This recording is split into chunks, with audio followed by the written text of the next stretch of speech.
Estelle FM, toutes les couleurs de la musique.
Bonjour, Dominique Vidal. Bonjour, enchanté.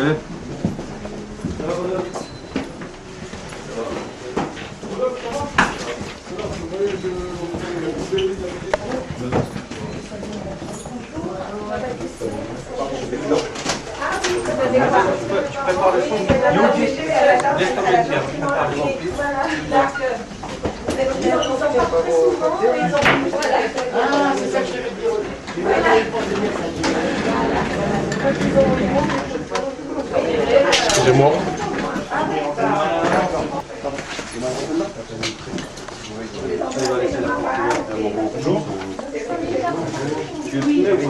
D'accord. Ça me dérange pas. Ali, tu filmes? Ali.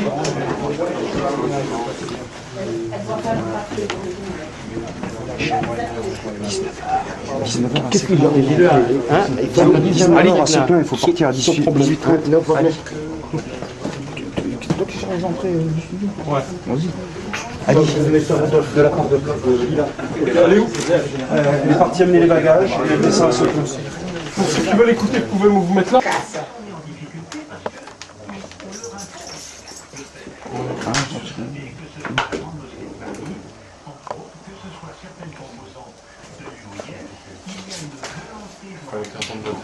Il fallait que les programmes de... Ah ouais, éteignez les portables s'il vous plaît. On va pas arriver à se faire. Hein,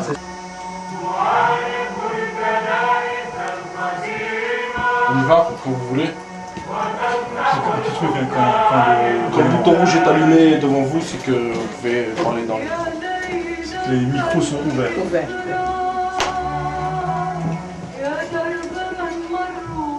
La triade, comme on la surnomme, le trio, la triade, c'est comme vous voulez. Michel Warszawski à ma droite, militant pacifiste israélien. Dominique Vidal, rédacteur en chef adjoint du monde diplomatique. Leïla Cherif, délégué général représentant de la Palestine en France. Et avec moi sur le plateau, Christian, comme d'habitude, pour mener l'interview. Dans le cadre d'une tournée française, franco-française pour le moment, bientôt européenne, pourquoi pas. 25 villes, me disait M. Vidal en off, plus de 20 000 personnes, 50 rencontres dans les quartiers, dans les centres-villes, pour parler d'un sujet passionnel, la question, comme dirait Denis Siffer, la question passionnée de l'histoire de France et de l'histoire d'Israël, de l'histoire de la France et de l'histoire de la Palestine. Pour ça, vous avez décidé il y a 3 ans, je pense maintenant, 2 ans, de vous déplacer dans plusieurs villes. Vous clôturez l'année à Roubaix demain soir à 18h, à 19h30, Salvat Romé, le 18 juin 2005. Là, on va commencer alors je sais pas quelle heure, honneur aux dames, donc Leila Shahid, marhaba, bienvenue sur les ondes de Pastel FM. Shukran. Alors, pourquoi cette tournée dans les villes et dans les banlieues de France pour que les gens puissent comprendre? Premièrement, parce que les gens nous invitent à venir leur parler. Comme vous dites, la question israélo-palestinienne passionne énormément de citoyens et de citoyennes en France. Et je dirais en particulier dans les dernières années où elle a traversé un moment très difficile. On a à un moment donné cru dans la paix, puis perdu complètement espoir. Et aujourd'hui, on est entre les deux. Nous avons eu des invitations de mouvements associatifs dans les banlieues des grandes villes, dans les quartiers, où il y a une population métissée, mélangée, qui débat beaucoup, qui s'interroge, qui a besoin de s'exprimer et qui a besoin d'entendre directement l'opinion des personnes concernées. Nous avons commencé par répondre à la première invitation, puis sont venues les unes derrière les autres d'autres invitations qui nous ont fait plaisir, parce que nous avons le sentiment que c'est aussi un débat nécessaire pour nous autant que pour les citoyens. Je crois que c'est une question qui, contrairement à d'autres questions de politique étrangère sur le plan mondial, intéresse les citoyens parce que c'est une question qui pose le problème de la manière dont on peut vivre ensemble, la manière dont on peut partager réellement une vision d'avenir, de coexistence, dans la différence des cultures, des religions, des langues, et dans un esprit, je dirais, républicain, démocratique, et c'est très important. Pour toutes ces raisons-là, nous nous sommes retrouvés allant comme ça de ville en ville, d'association en association, de banlieue en banlieue, depuis maintenant 2 ans. Et c'est vrai que pour nous aussi, c'est très enrichissant. J'espère que c'est aussi enrichissant pour ceux qui nous invitent. Je le pense, je le pense. Monsieur Vidal, les Amis du Monde Diplo vous invitent souvent. Je rappelle, vous êtes l'auteur d'un dernier ouvrage que je conseille aux auditeurs, hein, Le mal-être arabe, les enfants de la colonisation, de Mélida Kamel Bourtel. Vous êtes aussi, vous, partie de la triade. Qu'est-ce qui vous a motivé d'abord? Il y a évidemment tout ce que vient de dire Leila, je ne vais pas reprendre, sur l'importance de comprendre ce qui se passe en Israël, en Palestine, pourquoi ce conflit continue malgré des espoirs et puis des désillusions souvent tragiques, parce que ça se solde aussi par des milliers de morts, il ne faut pas l'oublier. Mais il y a aussi cette volonté d'aller parler avec les jeunes des cités, parce qu'ils sont victimes d'une espèce de campagne de diffamation en France. On les accuse de tout et de n'importe quoi, ce serait eux qui commettraient les actes antisémites, ce serait eux qui violeraient les femmes en tournante, ce serait eux qui seraient responsables du terrorisme. Tout ça, évidemment, ne tient pas debout, mais ça laisse des traces, et c'est très important d'aller parler avec eux pour leur dire qu'on ne marche pas dans ces campagnes de diffamation, qu'il y a des vrais problèmes, et que ces vrais problèmes, il faut les évoquer. L'affaire du voile a été comme une espèce d'arbre qui a caché la forêt. Eh bien, il faut parler de la forêt. La forêt, c'est la ghettoisation, avec ses conséquences. C'est les discriminations qui frappent les jeunes des cités dans tous les domaines. Travail, enseignement, santé, culture, etc. Et puis, c'est le racisme des mots, mais aussi le racisme des faits. Les violences racistes, y compris parfois, elles sont commises par des forces qui sont censées maintenir l'ordre. Voilà. Donc on essaye d'avoir le dialogue sur l'ensemble de ces questions, celles qui sont liées au conflit, celles qui sont liées aussi aux aspirations des jeunes. Et je dois dire en une phrase, on a trouvé, moi j'ai trouvé personnellement, je l'avais vu en préparant ce livre auquel vous faisiez allusion, on a trouvé des jeunes d'une qualité extraordinaire, une envie de s'en sortir, une positivité, l'exact contraire du portrait qu'un certain nombre de médias font d'eux. Et c'est très bien qu'on puisse avoir cet échange-là. Michel, Mikado. Il y a une tendance, en France comme ailleurs, de voir les conflits en général de la planète et le conflit israélo-palestinien comme un match de football. Et il faut se positionner pour une équipe contre l'autre ou pour l'autre équipe contre la première. Et il y a dans la symbolique aussi de notre triade une rupture de cette perception et un message. Parfois, on nous le dit parfois, mais vous ne débattez pas, vous n'êtes pas l'un contre l'autre. Non, on essaie de présenter, chacun avec ses opinions et ses propres analyses, et parfois je diffère, une perspective commune, une façon de voir la réalité et surtout d'essayer de travailler comment s'en sortir. Et je crois que cette conception du ensemble, et pas l'un contre l'autre, mais que l'on peut, et cela se fait en Palestine et en Israël, dans une coopération qui est minoritaire mais qui est réelle, le montrer à des publics français, franco-français ou français d'origine diverse, c'est très important. Si je regrette une chose, c'est que dans notre public, il y a relativement peu d'hommes et de femmes, que ce soit parmi les jeunes ou parmi les plus âgés, qui appartiennent aux communautés juives de France. Il y a énormément de juifs qui sont des juifs militants, du monde associatif, du mouvement social, mais de ceux qui précisément sont impliqués dans le débat et dans ce que j'appellerais les fausses perceptions qui existent dans certains secteurs de la communauté juive. Ceux-là rarement viennent, ou très minoritairement viennent participer, écouter, dialoguer et discuter avec nous. Et ça c'est bien dommage, parce que là aussi il faut casser cette image du match de football. On est avec Israël, donc on est contre les Palestiniens, ou vice-versa. Ça, c'est pour les raisons.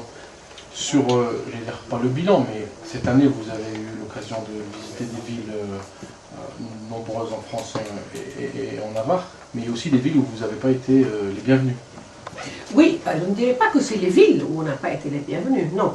Je dirais que... Nice, je pense que... oui, c'était pas la ville de Nice qui nous a interdit la parole, puisque la ville de Nice nous a accueillis dans la plus belle salle, qui est le centre universitaire méditerranéen, la promenade des Anglais, une des plus belles salles de la ville de Nice, qui a été mise à notre disposition, à la disposition des mouvements associatifs, dont les Amis du Monde diplomatique et l'Association France-Palestine et la Ligue de l'Homme qui nous invitaient.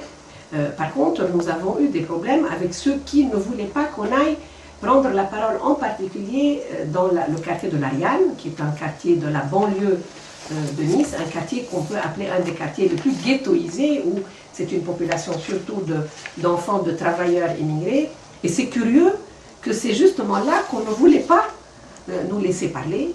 Et donc nous étions très surpris que la veille de notre arrivée, on avait annulé les salles qui devaient nous accueillir, les salles que les mouvements associatifs avaient réservées pour justement qu'on puisse débattre. On était aussi invités dans un lycée par les enseignants du lycée qui enseignent les conflits du XXe siècle et qui nous avaient donc invités à discuter avec les élèves qui avaient préparé les questions concernant le conflit israélo-palestinien, israélo-arabe.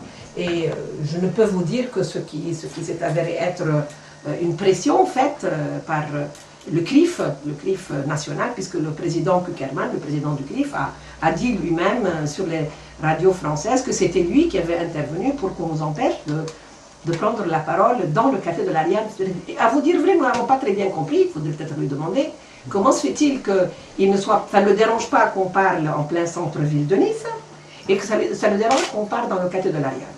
Et je crois que cette interdiction, elle a plus suscité l'intérêt du public pour les motivations. Nos motivations, vous venez de nous demander, on vous les a expliquées, je crois qu'elles sont partagées, elles sont même, je dirais, appréciées par la plupart des milieux politiques intelligents, parce que, comme vous voyez, nous essayons aussi de montrer que dans ce conflit, il y a un camp commun qui est le camp du respect de l'autre, de la paix, de la construction de la démocratie, et qui inclut des Israéliens, des Français et des Palestiniens. C'est un travail qu'on fait ensemble sur place. Nous ne racontons pas ici une chimère, nous rapportons ce qui malheureusement n'intéresse pas assez la presse, ça veut dire la construction de la paix, parce qu'on voit toujours du conflit israélo-palestinien plutôt les malheurs que les bonheurs. Et donc, moi je dirais que ce travail, tout le monde devrait le faire, ce travail d'essayer d'aller contre les ghettos. Tout à l'heure, Michel Warschawski parlait du fait qu'il n'y avait pas assez de citoyens qui sont concernés d'un point de vue plus juif français ou amis d'Israël ou concernés par Israël. C'est parce qu'ils sont dans un ghetto mental. Je crois que nous sommes dans une République française qui permet le débat, nous sommes dans une Europe qui permet le débat. Il faut essayer d'abattre les murs qui séparent les ghettos, que ces murs soient des murs de ghettos mentaux ou des murs de ghettos physiques entre les banlieues et dans les villes. Je veux quand même préciser que sur 50 rencontres environ que nous avons tenues, il y en a 5 qui ont fait l'objet d'interdiction de la part des rectorats, et essentiellement d'ailleurs dans les lycées populaires, il faut dire. Bon, donc, c'est à remarquer, c'est 10%, mais enfin c'est quand même pas plus que 10%. Ce qui est significatif là-dedans, c'est que visiblement, il y a un certain nombre de gens en France, que je ne veux pas nommer, ce n'est pas le moment d'en parler longuement. Vous pouvez. Non, mais Les un pays libre. qui sont inquiets lorsque des ponts s'établissent entre les jeunes des centres-villes et les jeunes des cités. Ça leur fait peur. Quand on casse les murs invisibles qui existent entre les centres-villes et les cités. Pourquoi? Parce que visiblement, on vit en France dans une situation de très fort mécontentement, de très grande volonté de changement. D'une certaine manière, le référendum, sans entrer dans le détail, a traduit aussi cette réalité. Et bien sûr, dans les cités, il y a parmi les premières victimes du système qu'on subit chez nous en France. Donc évidemment, l'idée que les premières victimes se retrouvent avec d'autres victimes et travaillent ensemble dans cette espèce, Michel disait, de vivre ensemble, de ta'ayush en arabe, de coexistence, de lutte pour le changement. Alors ça, je crois, effectivement, il y a des gens qui ça fait peur, et sans doute c'est ces gens-là qui ont essayé d'interdire ici ou là. Mais comme le disait Leïla, ça nous a fait surtout beaucoup de publicité. Un grand nombre de demandes et d'invitations sont venues après l'affaire de Nice. Je vous dis juste ça parce que je vous apprendrai peut-être que Nabil El Nagar, que vous connaissez, militant ex-président de l'FPS, a été interdit d'expression à Nice pas plus tard qu'il y a 2 jours. Donc voilà, c'est une information que je vous donne peut-être là en direct. Mais il y a encore des villes où il y a de la pression. Votre ami et rédacteur en chef Alain Grèche s'est fait interdire à l'Université de Lyon. Et d'autres. Mais il y a quand même des endroits où il y a quand même de la pression et il faut oui, parce qu'il ne faut pas feindre une forme de naïveté ou d'innocence fausse. Ouais. C'est un travail foncièrement politique qu'on fait. Nous ne faisons pas un travail uniquement d'information, nous le faisons avec une vision politique, avec l'idée d'établir, comme l'a dit Dominique Vidal, des ponts entre les banlieues et les villes, entre certaines villes et d'autres, entre la France, l'Europe, entre l'Europe, la France, Israël et la Palestine, parce que c'est un combat politique aussi, de construction, de formes de coexistence pour l'avenir. Et bien sûr, il y a ceux qui ne veulent pas les coexistences, il y a de ceux qui veulent faire de la France une France de juxtaposition, de communautés qui s'affrontent et qui se renient les unes les autres, et pas du tout une France qui construit une citoyenneté réelle. Et donc, on verra bien qui va finir par gagner. Mais c'est donc normal qu'il y ait aussi des forces politiques qui n'ont pas envie que ces ponts se construisent entre les uns et les autres. Michael, tu veux dire quelque chose? Non? Oui, une question, je dirais, à nos invités, c'est qu'est-ce qui est ressorti justement de tous ces débats dans toutes ces villes? Quelles sont les interrogations les plus frappantes? Alors, avant tout, je pense qu'il y a une chose qui est très importante pour moi, personnellement, en tant que militante palestinienne, responsable palestinienne, c'est de clarifier que ce n'est pas un conflit de religion, que ce n'est pas un conflit de communauté, qu'il n'y a pas une inévitabilité historique de mésentente entre le peuple juif et le peuple palestinien, que c'est quelque chose... Pastel FM, toutes les couleurs de la musique.